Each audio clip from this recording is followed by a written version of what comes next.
টেনে আবার নরকে নামাবে এবং সেই নরক থেকে কোনো রকমে উদ্ধার হবে না। কেননা যেই ব্যক্তি ভোলাসার ছেড়েছে সে জানে যে কোন পুণ্য করেছে বা কোন পাপ থেকে মুক্তি পাওয়ার জন্য সে সমাজকে একটা ভোলাসার দান করেছে। কিন্তু যে মূর্খ, যে বোকা এই ভোলাসারকে লাঠির আঘাত করে কোনোভাবে তাকে কষ্ট দেয়, তার যদি 100 পুরুষ স্বর্গে গিয়ে থাকে, স্বর্গ ভোগ করে থাকে, তাদেরও টেনে এই নরকের মধ্যে আবার নামাবে। আর এই নরক যে বলছি আমি, এই নরক সম্বন্ধে আপনাদের কোনো রকম ধারণা নেই।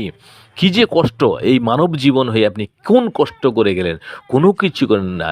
আপনি যত গরিব থেকে গরিব হন, যত রোগ ব্যাধি আপনার হয়ে থাকে, তারপরে ওই নরক যন্ত্রণা থেকে লাখ গুণা কম। কেননা নরক সম্বন্ধে আপনার কোনো রকম ধারণা নেই। যদি আপনার পূর্বপুরুষদের বা আপনি নিজেও নরক যাত্রা না করতে চান, তাহলে গো সেবা করুন। ভোলা সারকে যেখানে দেখুন, যেভাবেই